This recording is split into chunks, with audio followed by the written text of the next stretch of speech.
যে ৮ থেকে ৯ মাসকে তুমি অনেক লম্বা সময় মনে করে সেই ভয়ে কাজটা শুরুই করছো না, এড়িয়ে যাচ্ছ, হয়তো সেই ৮-৯ মাসটাই তোমার কোনো কিছু না করেই কেটে যাবে।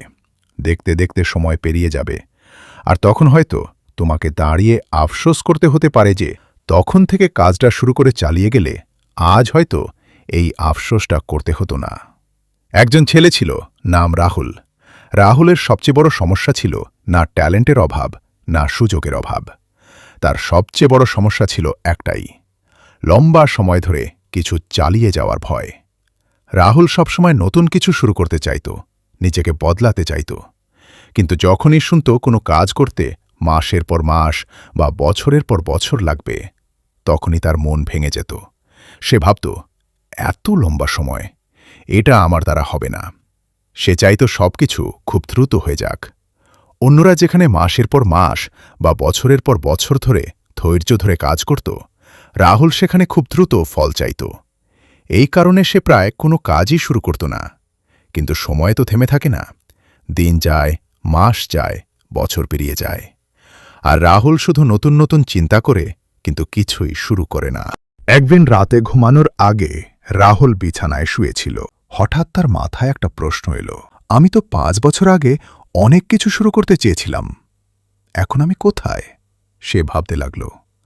৫ বছর আগে সে ভেবেছিল ৮ থেকে ৯ মাস একটা কাজ করলে আমি ভালো জায়গায় পৌঁছে যাব, কিন্তু তখন তার কাছে সেই ৮ থেকে ৯ মাসকে মনে হয়েছিল অনেক লম্বা সময়, তাই সে শুরুই করেনি। আর আজ ৫ বছর পেরিয়ে গেছে। রাহুল বুঝতে পারল যে ৮ থেকে ৯ মাস সে ভয় পেয়ে এড়িয়ে গিয়েছিল, সেই সময়টা সে ৫ বছর ধরে হারিয়ে ফেলেছে। এই চিন্তাটা তাকে ভেতর থেকে নাড়িয়ে দিল। সে বুঝল, সমস্যা সময়ের না, সমস্যা শুরু না করার। সেই দিন রাহুল সিদ্ধান্ত নিল, আমি যতই দ্রুত ফলের পিছনে বা বিভিন্ন ধরনের কাজের পিছনে দৌড়াই না কেন, তার সাথে নির্দিষ্ট কোনো কাজ দীর্ঘ সময় ধরে চালিয়ে যাব। পরের দিন থেকে রাহুল বদলে গেল। সে আর পারফেকশন খুঁজল না, সে আর তাড়াতাড়ি ফল খুঁজল না। সে শুধু প্রতিদিন একটু একটু করে কাজ করতে লাগল।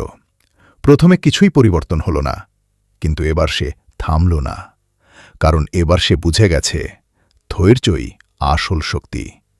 সময় যেতে লাগল, মাসের পর মাস। ধীরে ধীরে তার কাজ উন্নতি হতে লাগল। মানুষ তাকে চিনতে শুরু করল, তার দক্ষতা তৈরি হল। আর একসময় যে ছেলে একসময় শুধু আফসোস করত, সে এখন নিজের জায়গা তৈরি করে ফেলল।